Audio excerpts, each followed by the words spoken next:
Bienvenidos al Seminario Bíblico Corandeo, que el Señor os bendiga. Aquí estamos nuevamente en esta asignatura que ya llevamos un tiempo abordando por algunas semanas, que es la Gran Comisión.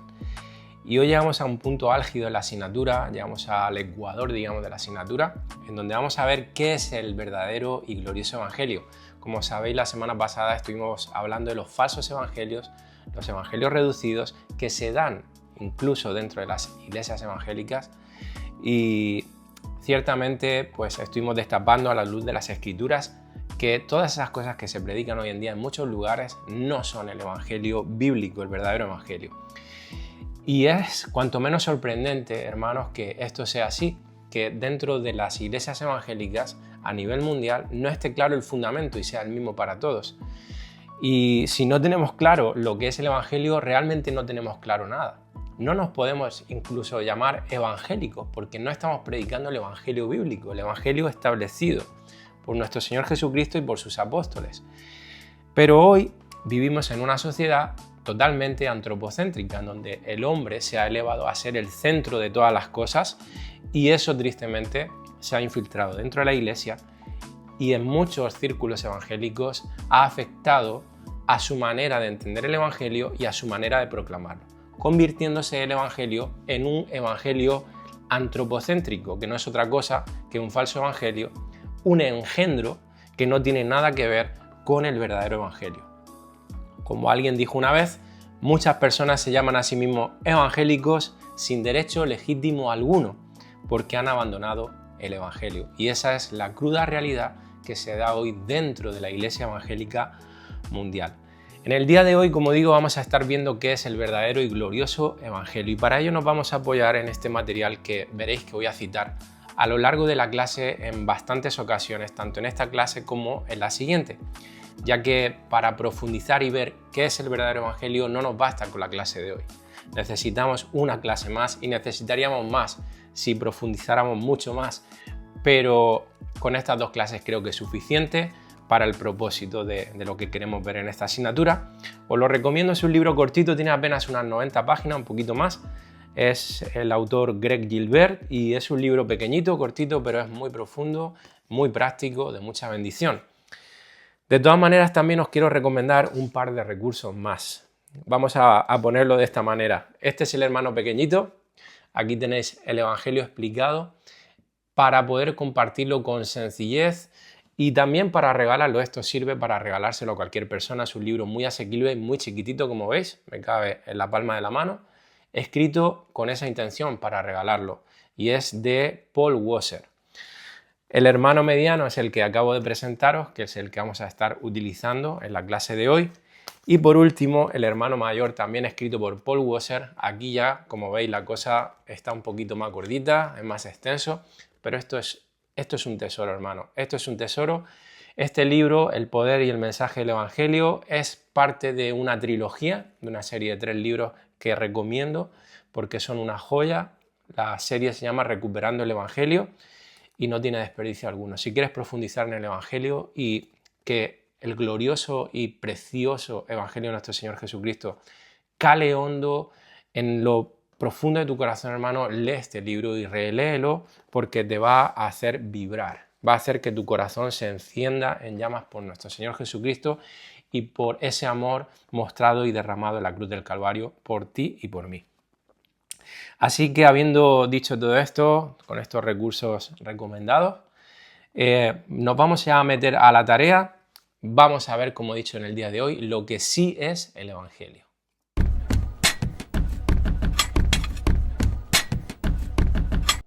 Como ya vimos en los primeros capítulos, hemos sido llamados y comisionados a predicar el Evangelio, y para poder proclamarlo debemos de conocerlo y debemos de poder expresarlo con claridad, con facilidad y con fidelidad. Y para ello vamos a esquematizar el Evangelio de una manera que nos va a ser realmente útil para poder evangelizar a los perdidos. Cuando nosotros recorremos el Nuevo Testamento nos encontramos que el Evangelio está basado en 4 dilemas. Y a través de esos 4 dilemas es que podemos hacer un esquema del Evangelio, tanto para meditar nosotros en él, como para exponerlo y proclamarlo, que es lo que queremos conseguir en el día de hoy. Este esquema, hermano, nos va a ayudar a presentar el Evangelio con fidelidad y claridad. Y como veis, tenemos esos 4 puntos divididos en 2. El primer y el segundo punto serían las malas noticias. Como dijimos, tenemos que presentar primero las malas noticias y luego vienen las buenas noticias, o mejor dicho, las mejores noticias, que son el punto 3 y 4. El dilema 1, hermanos, es que somos responsables, todos los seres humanos, ante el Dios que nos creó. Tenemos que rendirle cuentas a Dios por lo que hacemos, por cómo vivimos, porque Él es el que nos creó. En segundo lugar, hemos pecado en contra de Dios y seremos juzgados. Y ahí está nuestro gran problema. Así que esas son las malas noticias. Vamos, por supuesto, luego a profundizar en ellas. Y ahora entramos en las buenas noticias. El tercer dilema es que, a pesar de que hemos pecado, Dios ha actuado por medio de Jesucristo para salvarnos. Y en cuarto lugar, esa salvación viene a nosotros cuando respondemos arrepintiéndonos de corazón de nuestros pecados y creyendo en Jesucristo como Señor y Salvador. Así que de nuevo podéis ver aquí en esta diapositiva el esquema de forma sencilla que resume estos 4 dilemas. Aquí tenemos en primer lugar a Dios, es decir, el Dios que nos creó, al cual le debemos rendir cuentas. Segundo, el pecado, nuestro gran problema, porque hemos pecado en contra de Dios y seremos juzgados todos. Esas son las malas noticias, como hemos dicho. Y luego tenemos a Jesucristo, que es el medio de salvación, no hay otro medio. Y la respuesta que tenemos que dar para beneficiarnos de esa salvación. Aquí tenemos las buenas noticias en Jesucristo y en esa respuesta en arrepentimiento y fe. Al mismo tiempo, estos 4 dilemas que hemos visto nos van a llevar a formular 4 preguntas esenciales. En primer lugar, ¿quién nos hizo y a quién debemos rendir cuentas?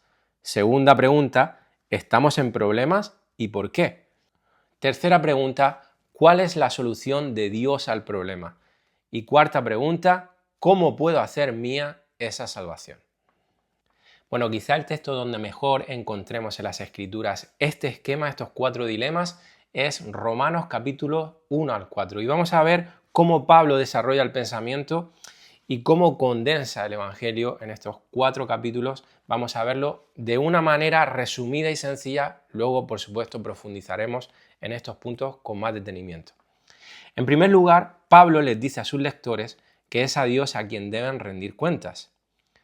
Romanos 1, 18 al 22 dice: porque la ira de Dios se revela desde el cielo contra toda impiedad e injusticia de los hombres que con injusticia restringen la verdad. Porque lo que se conoce acerca de Dios es evidente dentro de ellos, pues Dios se lo hizo evidente.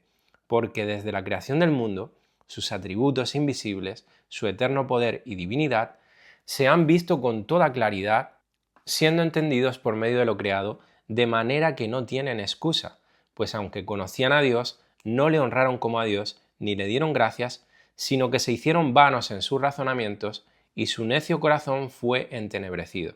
Profesando ser sabios, se volvieron necios.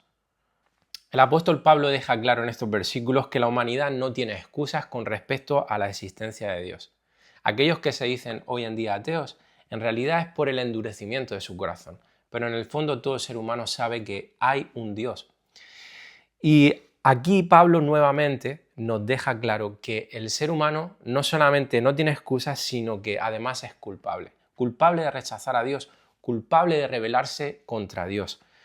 Dios es el creador de todo lo que existe, incluidos nosotros, los seres humanos, por lo tanto le pertenecemos a Dios y no podemos vivir de forma autónoma, manejando nuestra vida a nuestro placer, como nosotros queramos, ignorando absolutamente a Dios y su autoridad, su gobierno sobre nuestras vidas y no dándole la gratitud, la honra, la reverencia que Dios se merece. Esto es lo que ha hecho el ser humano y por eso la ira de Dios está sobre él, como dicen las Escrituras y como luego veremos con más detenimiento. Así que nosotros tenemos que rendirle cuentas a Dios por nuestra vida, por esa rebelión, por esa ingratitud, y ahí empieza todo. En segundo lugar, Pablo les enfatiza a sus lectores que su problema es que se han rebelado contra Dios. Romanos 1:23, versículo siguiente, dice: y cambiaron la gloria del Dios incorruptible por una imagen en forma de hombre corruptible, de aves, de cuadrúpedos y de reptiles. Dice Greg Gilbert en su libro ¿Qué es el Evangelio?, que lo hemos presentado anteriormente, dice que los seres humanos consideren a su creador y después decidan que una imagen de madera o de metal, de una rana o de un pájaro o inclusive de ellos mismos es más gloriosa, más satisfactoria. Es el colmo del insulto y de la rebelión contra Dios. Esta es la raíz y la esencia del pecado y sus resultados son de igual manera horribles. A lo largo del capítulo 1 al 4, Pablo sigue desarrollando esta idea y persiste enfatizando en esta verdad de que el hombre es culpable, toda la humanidad sin excepción ha pecado ante Dios. Recordemos que el Evangelio significa buenas noticias, por lo tanto hasta aquí hemos visto de forma súper resumida, ya digo que luego vamos a profundizar en ello, las malas noticias. ¿Y cómo podemos presentar, como hemos dicho, las buenas noticias sin presentar antes las malas noticias? ¿Cómo le vamos a evangelizar a alguien diciéndole que tenemos buenas noticias de salvación si él no sabe que está condenado, que es un pecador y que la ira de Dios está sobre él? Tenemos que presentar primero las malas noticias. Y ahora pasemos de forma resumida a las buenas noticias. En tercer lugar, Pablo dice que la solución de Dios para el pecado de la humanidad es la muerte sacrificial y la resurrección de Jesucristo. Así que aquí es cuando Pablo introduce las buenas noticias. En el versículo 21, Romanos capítulo 3, dice, pero ahora, aparte de la ley, la justicia de Dios ha sido manifestada, atestiguada por la ley y los profetas. Bueno, a pesar de nuestros pecados, a pesar de que estamos condenados, Dios ha proveído, Dios ha provisto un medio para que podamos ser contados como justos delante de Él, y es únicamente a través de Jesucristo. A través de Jesucristo nosotros podemos llegar a ser inocentes en vez de culpables. Y a diferencia, hermanos, de lo que la mayoría de las personas piensan y lo que tú y yo pensamos en un momento dado de nuestras vidas, no se trata de ser una mejor persona, no se trata de ganarnos la justicia de Dios, no, la justicia es un regalo que Dios nos da y que viene a nosotros a través de la persona de Cristo. Es por medio de la obra y sacrificio de nuestro Señor Jesús a nuestro favor. Dice en Romanos 3:24, siendo justificado gratuitamente por su gracia, por medio de la redención que es en Cristo Jesús. Y en último lugar, el cuarto dilema, Pablo les dice a sus lectores cómo ellos mismos pueden ser incluidos en esa salvación. Fijaros en Romanos 3:22 y en el capítulo 4, versículo 5. Dice, es decir, la justicia de Dios por medio de la fe en Jesucristo para todos los que creen, porque no hay distinción, mas al que no trabaja, pero cree en aquel que justifica al impío, su fe se le cuenta por justicia. Así que, ¿cómo es que yo puedo ser salvo? Creyendo en Jesucristo, confiando plenamente en Él, arrepintiéndome genuinamente de mis pecados y, como digo, no confiando en ninguno de mis méritos, porque mis méritos no son y nunca serán suficientes. Solamente la perfecta justicia de Cristo a mi favor.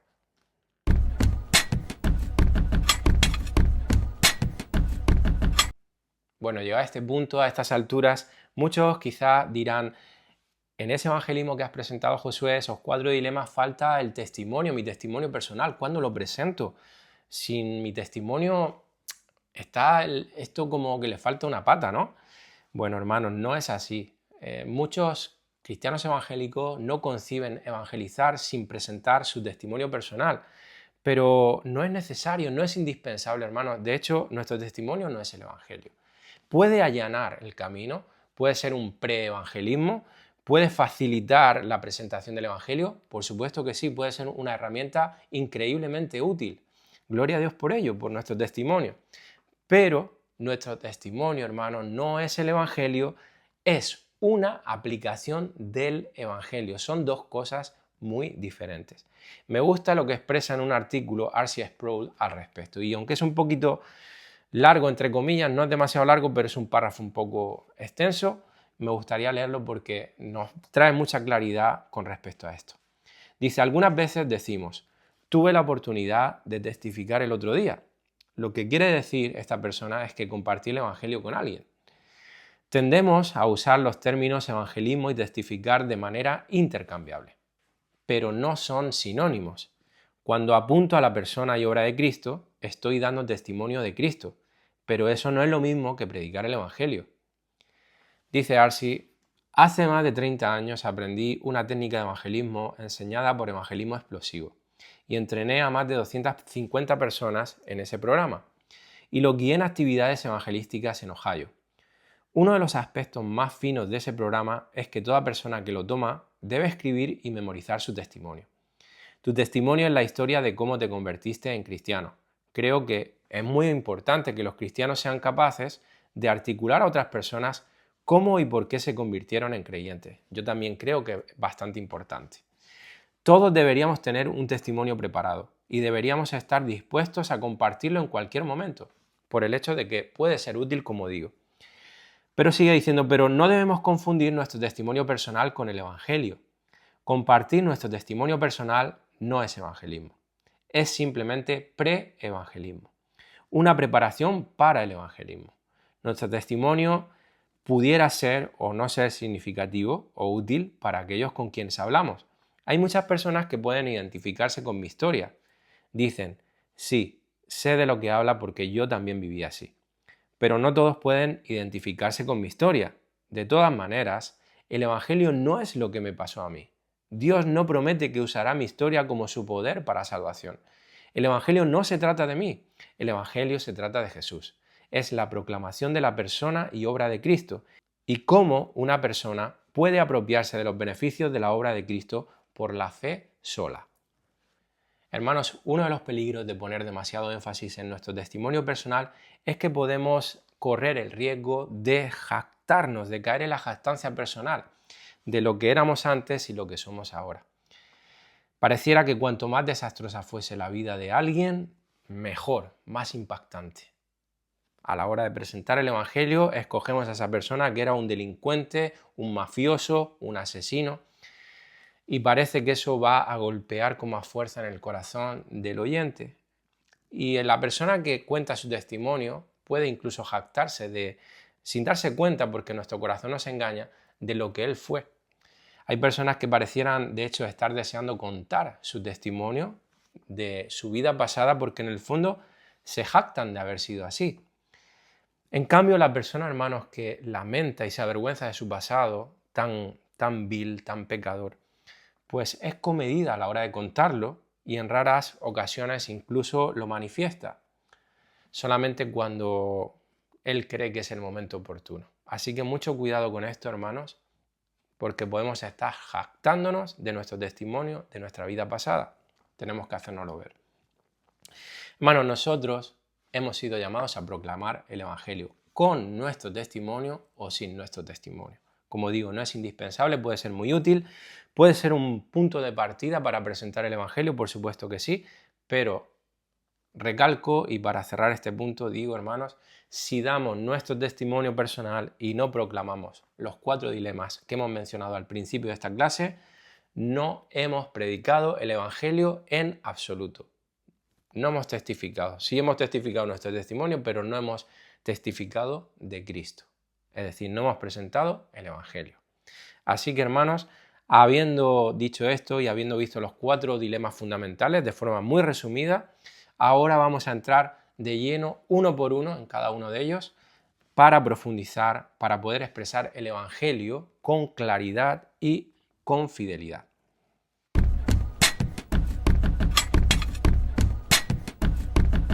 Bueno, hermanos, en primer lugar, por supuesto, tenemos que empezar por el principio. ¿Y qué es el principio? Dios mismo. Tenemos que presentarle a las personas a Dios, porque no podemos dar por sentado por hecho de que las personas creen en el Dios de la Biblia o que todos tienen el mismo concepto de Dios. No, cada persona tiene un concepto de Dios diferente, porque de hecho las personas solemos construirnos un Dios a nuestra imagen. Así es nuestro corazón. Incluso, hermanos, entre evangélicos y católicos que tenemos muchas cosas similares, no demos por hecho de que ellos tienen un conocimiento del Dios de la Biblia y de su carácter. No. Y, hermanos, tampoco, obviamente, podemos presentar a Dios en toda su grandeza, en todo lo que conocemos, en todo lo que nos ha sido revelado en la Escritura. Es decir, no podemos empezar a hablarle de todos los atributos de Dios, pero sí que hay ciertas cosas que las personas necesitan comprender para poder escuchar y comprender el Evangelio. Y esas verdades básicamente acerca de Dios son dos. Primera, que Dios es el creador soberano, una, y segunda, que Dios es santo y justo. Vamos a tocar estos dos puntos. Para empezar, hermanos, si la persona no acepta la realidad de que Dios es el creador de todo lo que existe, incluida cada persona, incluida la persona a la que le estás hablando, entonces todo lo que digamos después, hermanos, no va a servir absolutamente para nada. La Biblia empieza diciendo que en el principio creó Dios los cielos y la tierra y todo lo que había en ella. Hermanos, todo, absolutamente todo, es propiedad de Dios. Y esta es la primera verdad que tiene que aceptar el incrédulo. Como hemos leído anteriormente en Romanos 1:20, dice, porque desde la creación del mundo, sus atributos invisibles, su eterno poder y su divinidad se han visto con toda claridad, siendo entendidos por medio de lo creado, de manera que no tienen excusa. Así que, hermanos, al presentar el Evangelio es fundamental hacerle ver a la persona de que ella fue creada por Dios, de que Dios es soberano sobre su vida, de que su vida le pertenece a Dios. En Génesis 1:26 al 27 dice que dijo Dios, hagamos al hombre a nuestra imagen, conforme a nuestra semejanza, y ejerza dominio sobre los peces del mar, sobre las aves del cielo, sobre los ganados, sobre toda la tierra y sobre todo reptil que se arrastra sobre la tierra. Creó pues Dios al hombre a imagen suya, a imagen de Dios lo creó, varón y hembra los creó. Que Dios sea nuestro creador, hermanos, tiene unas implicaciones enormes. No somos el resultado del azar, no somos el resultado del Big Bang. Nosotros hemos sido creados por Dios con un propósito. Él no nos creó por aburrimiento. La Biblia nos muestra claramente que nuestra creación tiene un objetivo definido, un propósito. Todos nosotros somos el resultado de una idea, un plan y una acción de Dios mismo. Y eso conlleva dos cosas para la vida humana: significado y responsabilidad. Los seres humanos buscan significado, pero aquí está el significado de la vida. Y también, por supuesto, esto conlleva una responsabilidad. Así que ninguno de nosotros somos autónomos o completamente libres, como decimos y creemos. Hemos sido creados por Dios y Él tiene el derecho sobre nuestras vidas. Somos suyos y Él es quien decide cómo debemos vivir. Así que a la hora de predicar el Evangelio, hermanos, entender y abrazar este concepto es clave para que la persona pueda comprender verdaderamente el Evangelio.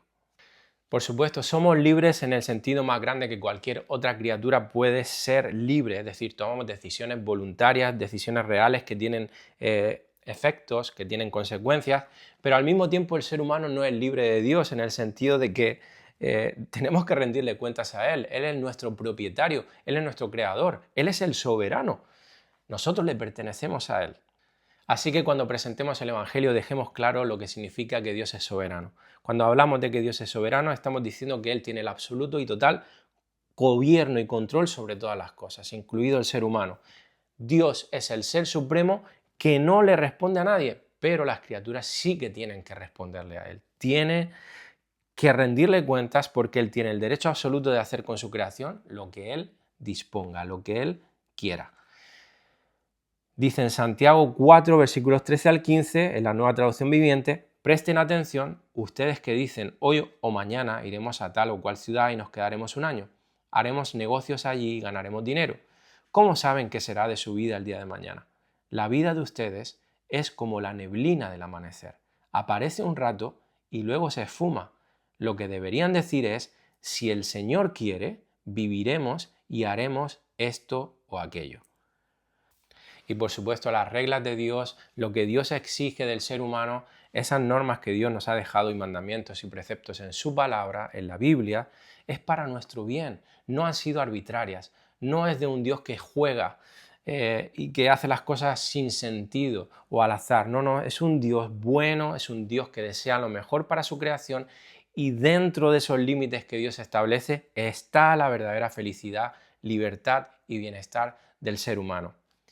Dice Greg Gilbert: cierto grado de entendimiento de esto es absolutamente necesario si una persona quiere entender las buenas nuevas del cristianismo. El Evangelio es la respuesta a las malas noticias del pecado, y el pecado es el rechazo del hombre a los derechos y autoridad que Dios el Creador tiene sobre él. Así que la verdad fundamental de la existencia humana, la fuente de donde fluye todo lo demás, es que Dios nos creó y por lo tanto le pertenecemos a Él.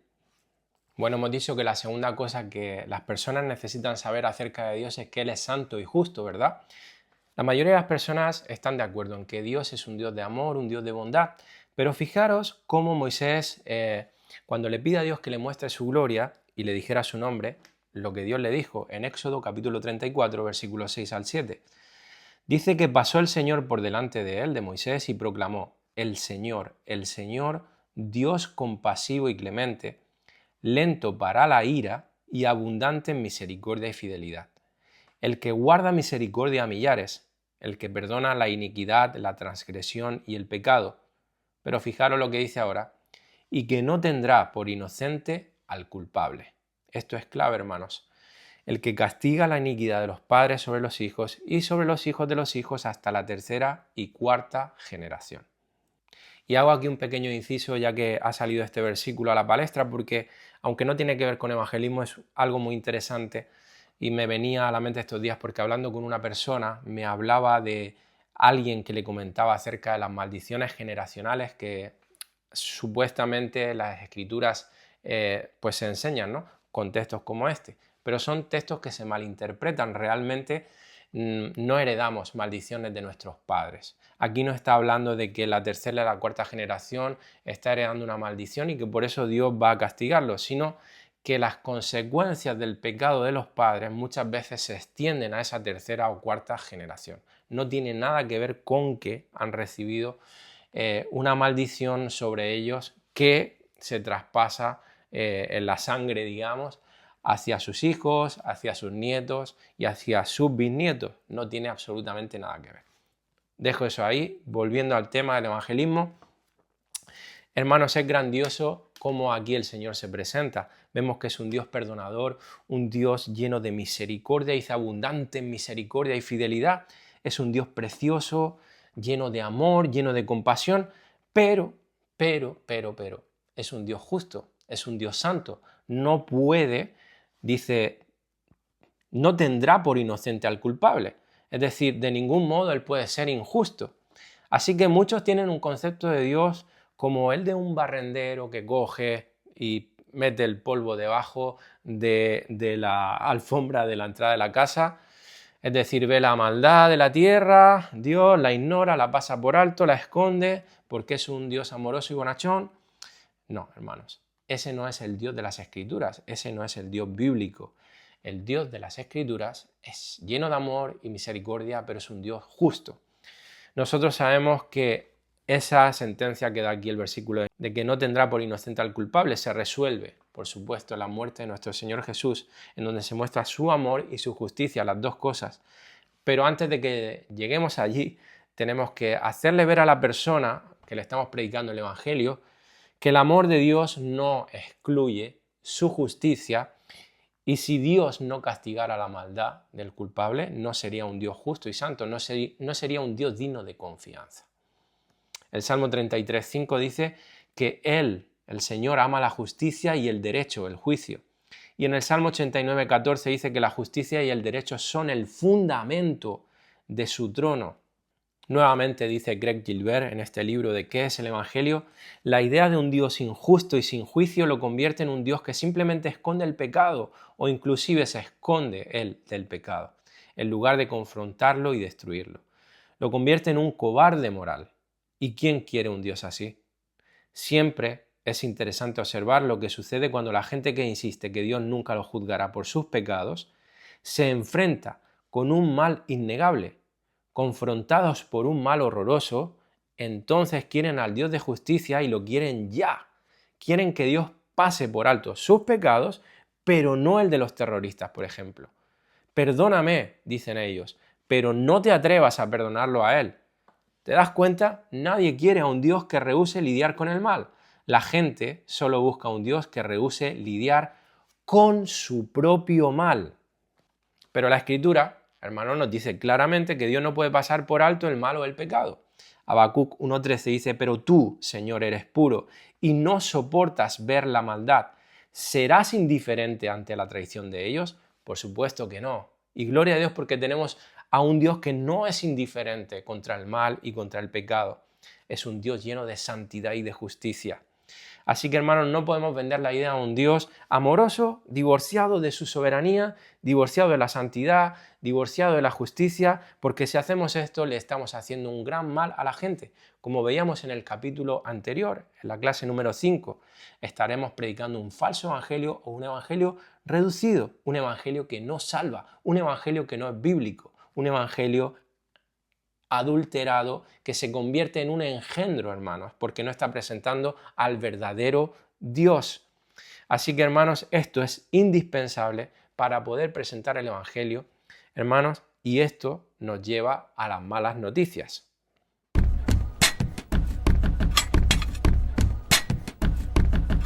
¿Qué nos pasa cuando nos ponen una multa de tráfico por un pequeño exceso de velocidad?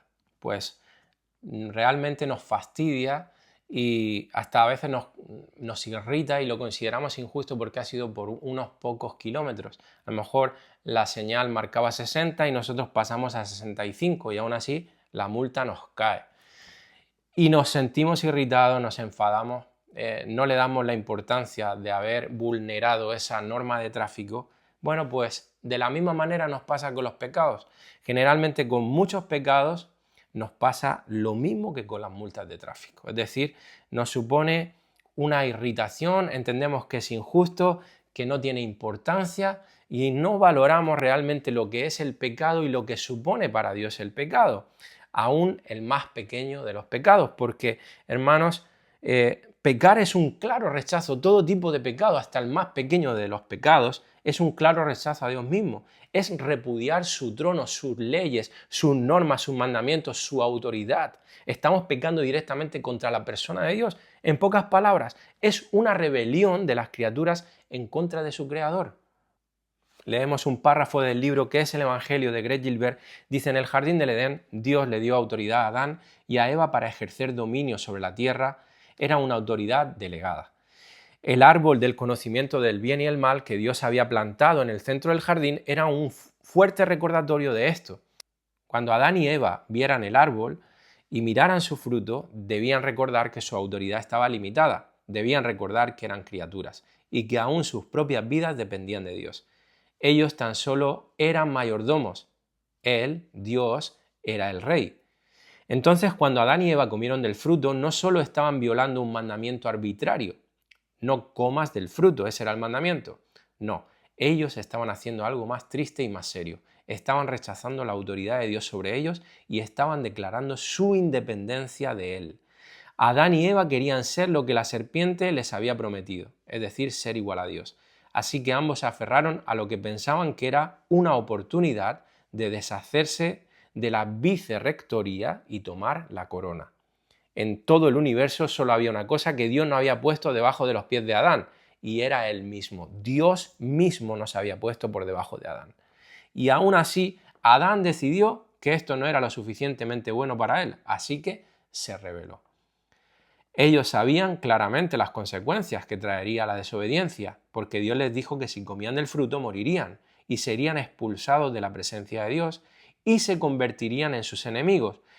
Pero esto a ellos poco o nada le importó. Adán y Eva intercambiaron el favor de Dios por la búsqueda de su propio placer y propia gloria.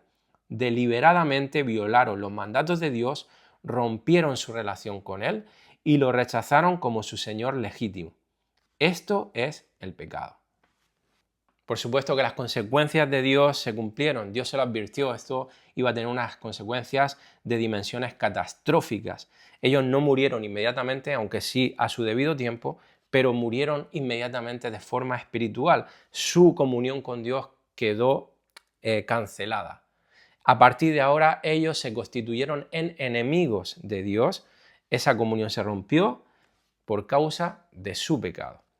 ¿Y qué pasa con nosotros, hermanos? Bueno, la Escritura declara que no solamente Adán y Eva rompieron esa relación por causa de su pecado, sino que todas las personas somos culpables. Todos somos pecadores. Dice en Romanos 3:23 que por cuanto todos pecaron y están destituidos de la gloria de Dios. Y en los versículos 10 al 12 dice: como dicen las Escrituras, no hay ni un solo justo, ni siquiera uno. Nadie es realmente sabio, nadie busca a Dios. Todos se desviaron, todos se volvieron inútiles. No hay ni uno que haga lo bueno, ni uno solo.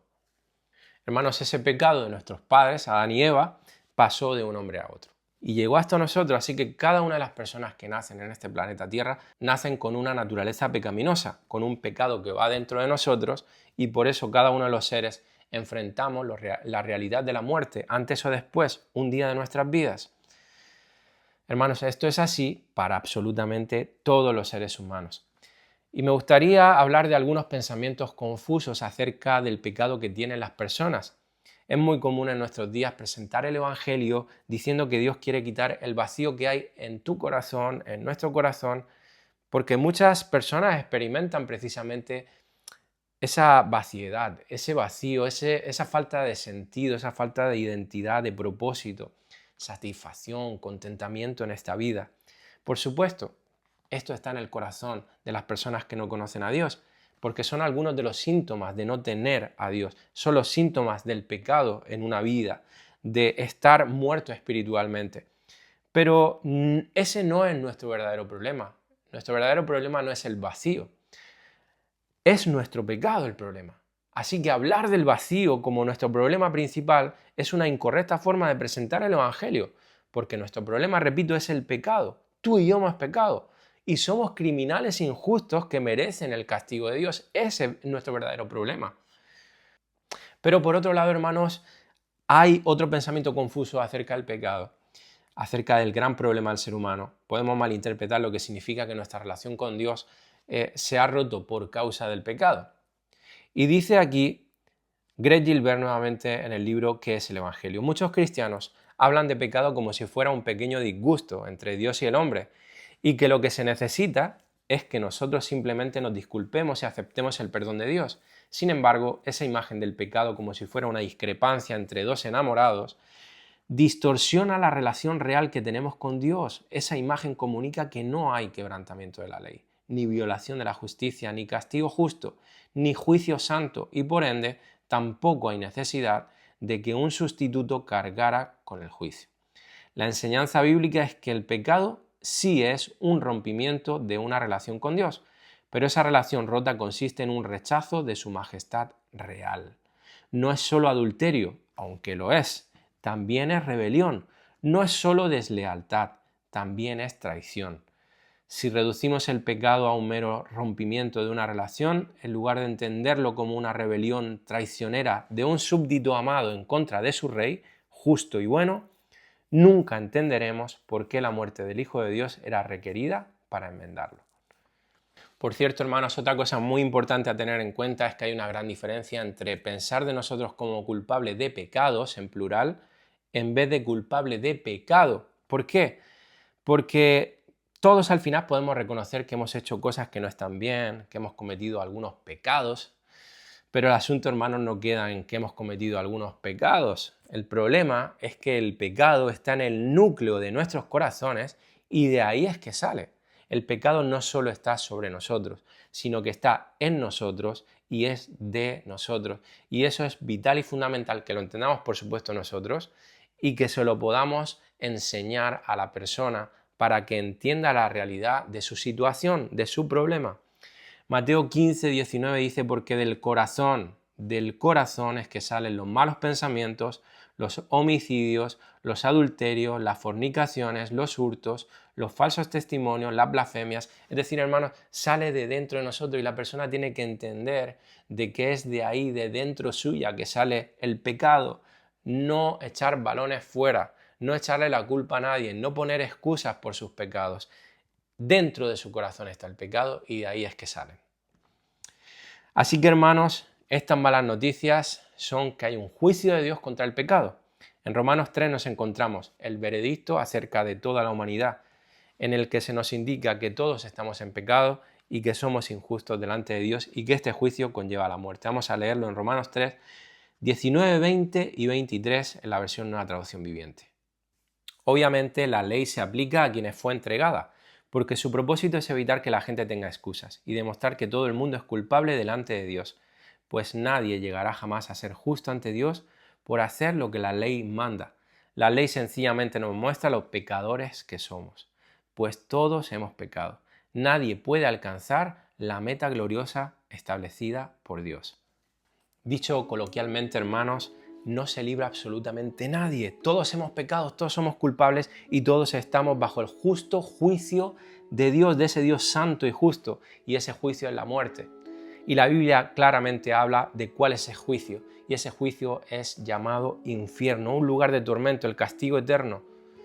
Y habla de una manera, hermanos, utilizando imágenes en la Biblia que son realmente aterradoras. Y por supuesto tenemos que poder expresar la realidad de ese juicio y lo duro y aterrador que es ese juicio para el ser humano condenado. Si no es salvo, le espera lo peor de lo peor, hermanos. Apocalipsis tiene muchas imágenes acerca del infierno, Apocalipsis 20, en Marcos 9 también encontramos, Apocalipsis 16, Apocalipsis 6. Por ejemplo, dice: caed sobre nosotros y escondednos del rostro de aquel que está sentado sobre el trono y de la ira del Cordero, porque el gran día de su ira ha llegado, ¿y quién podrá sostenerse en pie? Dice: verán a Jesús el Rey de Reyes y Señor de Señores, y se acobardarán porque aplastará el vino del furor y de la ira del Dios Todopoderoso. Dice: allí derramará las 7 copas de la ira de Dios, y todos los linajes de la tierra harán lamentación por él. Hermanos, ese lago de fuego y de azufre, como dice la Escritura, es ese lugar aterrador para aquellos que están perdidos, para aquellos que no han sido salvados por nuestro Señor Jesucristo.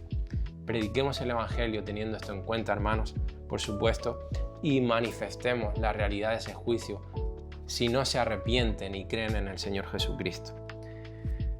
Dice Craig Gilbert, pero en un artículo escrito para la revista 9 Marcas, la doctrina y realidad del infierno hacen verdaderamente que la gloria del Evangelio se convierta en un alivio para nosotros. Nos ayuda a entender lo grande que Dios realmente es, lo pecaminosos que realmente somos y cuán increíblemente asombroso es que Él nos muestre gracia. Además, la realidad del infierno, si no la evitamos, nos enfocará sobre todo en la tarea de proclamar el Evangelio a aquellos que están en peligro de pasar la eternidad allí. Hermanos, evitar hablar del infierno es no ser fiel a la predicación del Evangelio bíblico, el verdadero Evangelio. Algún día todo el mundo dejará esta tierra y dará cuentas a Dios por su pecado, se presentará ante el juicio de Dios. Hermanos, pero gracias a Dios que hay una solución a este problema y la solución está en Cristo, las buenas noticias, la mejor de las noticias, y la estaremos profundizando en la próxima lección. Hasta entonces, que el Señor te bendiga.